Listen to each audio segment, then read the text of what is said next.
Let's talk about goal statements. I want you to set yourself up to succeed.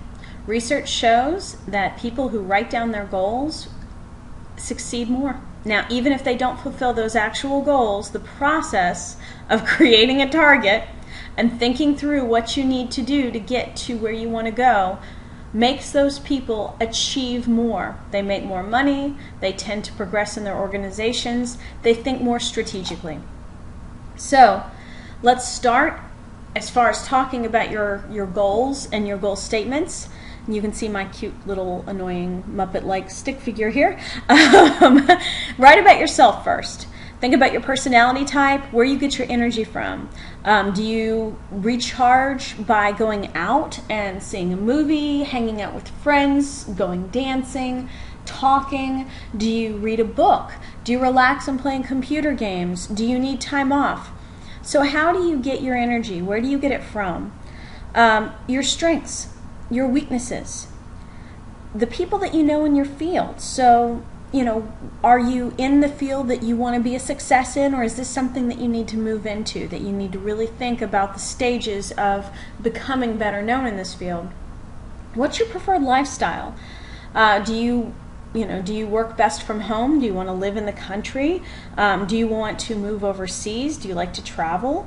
So what is the kind of life you want to live, and what is the kind of life you currently live? What are your working patterns? Do you work in bursts of energy and then need time to recharge? Are you the kind of person who works in the middle of the night?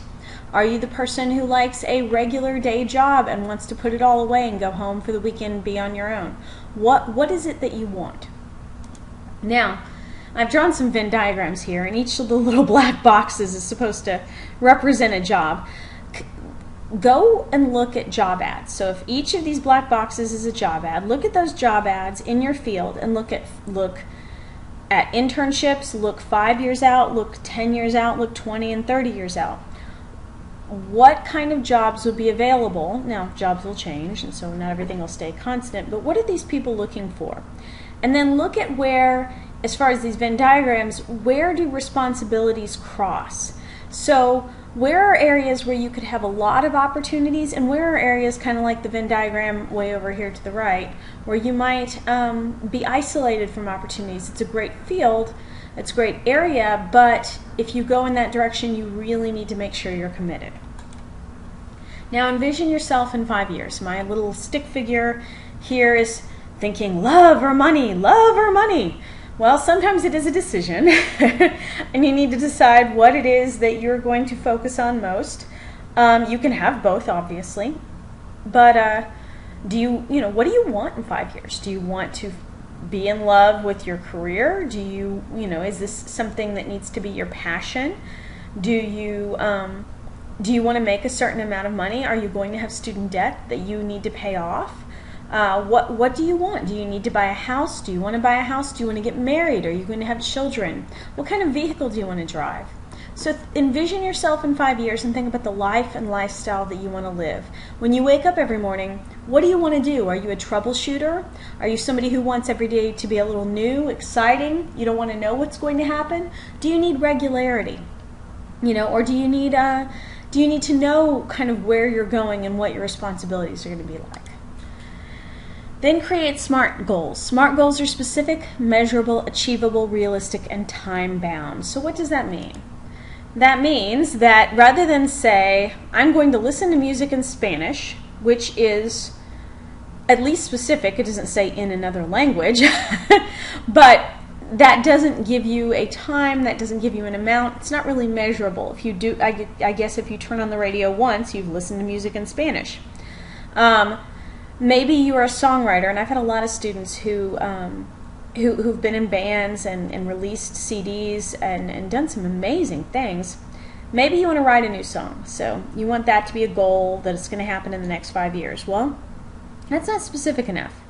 Maybe this same person wants to break into that Spanish scene. Maybe this is someone who's whose family speaks Spanish, they never learn, so they're going to learn Spanish, but they want to sing in Spanish. So what would a SMART goal for this person be?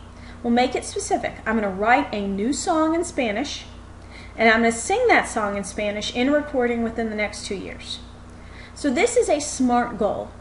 You know, you writing a song in Spanish, particularly if the people around you speak Spanish, is not an unachievable goal. And if you've already produced an album and sung in a studio, then doing that again in the next 2 years with that particular song is not unachievable. But it's a big deal. That would be breaking into a new market. That would be kind of expanding your horizons. So this is an example of taking some not SMART goals and turning them into a SMART goal. So after you've created 5-year goals, create 20-year goals. So here's our little stick figure. Once again, create those SMART goals. What do you want to be doing in 20 years? Do you want to live in a particular place? Do you want to live a particular lifestyle? How close do you want to be to retirement? How much money is that going to take? Do you want another degree? Do you want particular certifications? You've looked at, you know, jobs that you might have in 20 years. Is there a job that you want, and what does it take to get that job? So that can help you build those goals. Be aware that the process of building goals is not necessarily a promise to yourself, but it recognizes the stages that you will have to go through to get somewhere. And it takes you from a stage of magical thinking.